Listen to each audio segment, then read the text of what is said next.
નમસ્કાર મિત્રો, આજે ઘણા દિવસો પછી મળ્યા છીએ. આજના દિન વિશેષની અંદર જે વાત કરવાની છે એ વાત કરવાની છે પન્નાલાલ પટેલ, ગુજરાતી સાહિત્યના એક વિરલ સાહિત્યકાર, જેમનો આજે જન્મદિવસ છે. એટલે કે 7 મે 1912ના રોજ રાજસ્થાનના ડુંગરપુર પાસેના માંડલી ગામમાં એમનો જન્મ થયો હતો.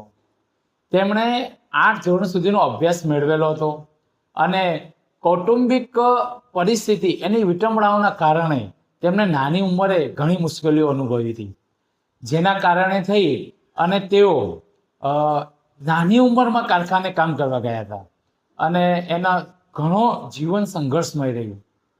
ત્યાર પછી જે સંઘર્ષમય જીવન ચાલી રહ્યું હતું એ સમય દરમિયાન એમની મુલાકાત એમના એક ભેરુ જોડે થાય છે, જેમનું નામ છે ઉમાશંકર જોશી.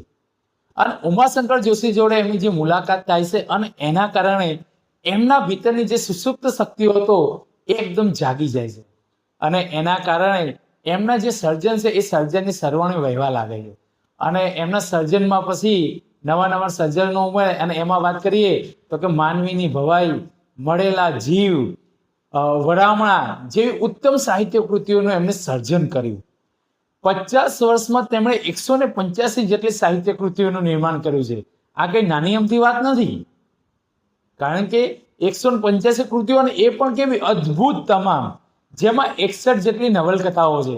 અને એમનું જે મરેલા જીવ છે એ અત્યંત લોકપ્રિય પ્રણય કથા છે.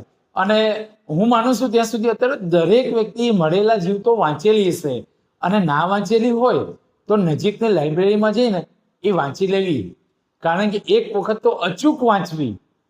મળેલા જીવ છે, બહુ સુંદર, સુપર છે. અને તેમને એના માટે જ્ઞાનપીઠ વિજેતા કૃતિ બીજી એક માનવીની ભવાઈ. માનવીની ભવાઈનું તો આપણા ગુજરાતી ચિત્રપટ ઉપર એનું એક પિક્ચર પણ બનેલું છે, એ પણ ખૂબ સુંદર છે. અને એના માટે એમને કેન્દ્રીય સાહિત્ય અકાદમીએ દિલ્હી દ્વારા આ માનવીની ભવાઈ છે એનો અનુવાદ થયો હતો. વાત કરીએ તો કે ભારત સરકારના ફિલ્મ ડિવિઝને પન્નાલાલ પટેલના જીવન અને કવન ઉપર એક ડોક્યુમેન્ટરી પણ બનાવેલી છે. એ સભી ઘરોમાં પણ છે. અને તેમની જે નવલકથાઓ છે, નવલિકાઓ છે, ઉપરાંત એમણે નાટક, આત્મકથા અને બાળ સાહિત્યનું પણ ખેડાણ કર્યું છે. એમની અનુભૂતિની સચ્ચાઈ અને સર્વોપરી લક્ષણો એ પન્નાલાલ પટેલના ગુજરાતી સાહિત્યનું ગૌરવવંતું બનાવે છે.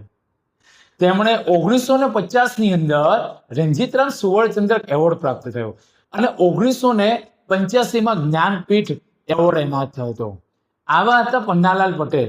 અને આ મહાન સર્જક ગુજરાતી સાહિત્યને વિશ્વ સાહિત્યનું સ્થાન આપીને તેઓ 6/4/1989ના રોજ ચીર વિદાય લીધી.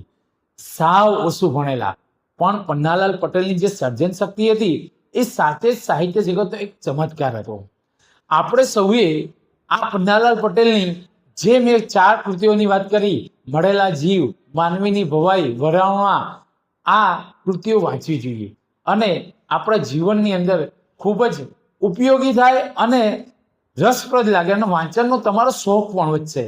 અસ્તુ આવતીકાલે આવા જ એક નવા દિન વિશેષને લઈને મળીશું. આવજો.